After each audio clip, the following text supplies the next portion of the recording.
Vote ചെയ്യാൻ പോവാണ്. സംഭവം ഈവനിങ് ഇറങ്ങുന്നത്, കാരണം ഭയങ്കര വെയിലൊക്കെയാണ്. ഇവിടെ ഞങ്ങൾ കോവളം മണ്ഡലമാണ്. അപ്പം ഇവിടെ BJP versus communist versus Congress. Congress ആണ് ഇവിടെ സ്ഥിരം ജയിച്ചുകൊണ്ടിരിക്കുന്നത്, മിസ്റ്റർ വിൻസെൻറ്റ്. പിന്നെ റൂഫസ് എന്ന് പറഞ്ഞാൽ ഇപ്പോൾ കമ്മ്യൂണിസ്റ്റിൻ്റെ ഒരു കാൻഡിഡേറ്റ് ഉണ്ട്. BJPക്ക് ആണെന്നുണ്ടെങ്കിൽ മിസ്റ്റർ സുരേഷ്. ഒരു ടൈറ്റ് കോമ്പറ്റീഷൻ ആയിരിക്കും. നമുക്ക് 5 വർഷം കൂടുമ്പോൾ കിട്ടുന്ന ഒരു ചാൻസാണ്. അപ്പോൾ അത് നമ്മൾ മാക്സിമം വിനിയോഗിക്കുക.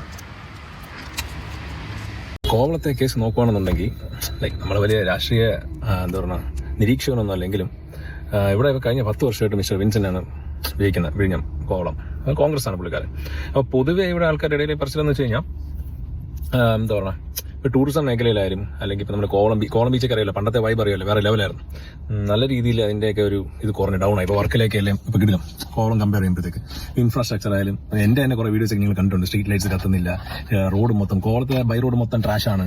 പിന്നെ അതേപോലെ തന്നെ വിഴിഞ്ഞം ബസ് സ്റ്റാൻഡിൻ്റെ അവസ്ഥ, വിഴിഞ്ഞം ഫിഷിംഗ് ഹാർബറിലെ മറ്റേ ടോയ്ലറ്റ് ഫെസിലിറ്റീസോ അല്ലെങ്കിൽ മൊത്തത്തിലൊരു വൃത്തിയില്ലായ്മ, കോവളം ജംഗ്ഷനിലായാലും വെള്ളാറായാലും പ്രോപ്പർ ബസ് സ്റ്റാൻഡ് ഒന്നും ഇല്ല. അപ്പോൾ ആൾക്കാർ ബസ്സൊക്കെ കാത്തിരിക്കുന്നത്, ഇപ്പോൾ എൻ്റെ അമ്മയൊക്കെ എവിടെയെങ്കിലും പോകണമെന്നുണ്ടെങ്കിൽ കുറേ നേരം വെയിലത്തൊക്കെ നിന്ന് അങ്ങനെയൊക്കെ, കാരണം ഒന്നും മഴ നിന്ന് മാറിക്കാൻ പോലും സ്ഥലമില്ല. അപ്പോൾ മൊത്തത്തിൽ ഇൻഫ്രാസ്ട്രക്ചർ ഭയങ്കര ശോകമാണ്. പിന്നെ യെസ്, ഡെവലപ്മെന്റ് ഉണ്ട്, പുള്ളിക്കാരൻ നല്ല സപ്പോർട്ട് ചെയ്തു. കാരണം തുറമുഖം വന്നു, റോഡൊക്കെ ഇപ്പോൾ 4 ലൈനൊക്കെ ആയി.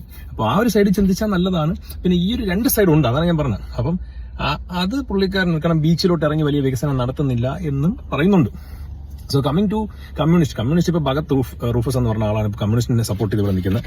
പുള്ളിക്കാരൻ്റെ ഇതെന്ന് പറയുമ്പോഴത്തേക്ക് അറിയാമല്ലോ, ഇപ്പോൾ എന്തായാലും ഈ പ്രാവശ്യം LDF ആണ് ജയിക്കുന്നതെന്നുണ്ടെങ്കിൽ, വിഴിഞ്ഞം കോവളം ഭാഗത്ത് ഒരു LDFന്റെ ആളാണ് വരുന്നതെന്നുണ്ടെങ്കിൽ ആ ഒരു അഡ്മിനിസ്ട്രേഷൻ എന്താ പറയുക, ട്രാൻസ്പെറൻസി കുറച്ചും കൂടി ഈസി ആവും. ലൈക്ക് കുറച്ചും കൂടെ പടപടയുന്ന കാര്യങ്ങൾ നടക്കും. അതൊന്ന്. പിന്നെ നമുക്കുള്ളത് പറഞ്ഞ BJP കാൻഡിഡേറ്റ് പുള്ളിക്കാരൻ ഒരു ഹോട്ടൽ ഇൻഡസ്ട്രി, ഒരു ഹോട്ടൽ അതിന്റെ ഓണറാണ്. അപ്പോൾ പുള്ളിക്കാരൻ മാനിഫെസ്റ്റോ പറയുന്നത്, ഇൻ കേസ് പുള്ളിക്കാരൻ വിജയിക്കുകയാണെന്നുണ്ടെങ്കിൽ കോവളം ബീച്ച് വേറെ ലെവലാക്കും. ലൈക്ക് ടൂറിസത്തിന് ഭയങ്കരമായിട്ട് ഇമ്പോർട്ടൻസ് കൊടുക്കും, ഫോറിൻ ടൂറിസ്റ്റ് പ്ലേസ് പോലെ അത്രയ്ക്ക് കിടിലം ആക്കും എന്നാണ് പുള്ളിക്കാരൻ പറയുന്നത്. So I am confused actually. ആർക്ക് വോട്ട് ചെയ്യണമെന്ന് എനിക്ക് പറഞ്ഞുകൂടാ. ഞാൻ ചിന്തിച്ചിട്ട് ആ ഒരു ഡിസിഷൻ എടുക്കും. Let's see. നാടിന്റെ നന്മയ്ക്കായിട്ട് എൻ്റെ വോട്ട്.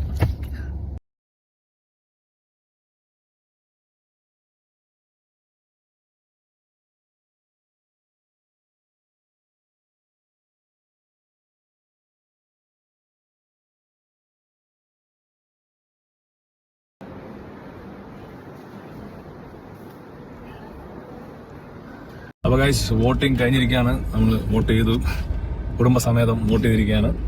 അപ്പം മെയ് 4 തീയതി മെയ് 4 തീയതിയാണ് റിസൾട്ട് വരാൻ പോകുന്നത്. അപ്പോൾ എല്ലാ സ്ഥാനാർത്ഥികൾക്കും ഞങ്ങളുടെ ഓൾ ദി ബെസ്റ്റ്.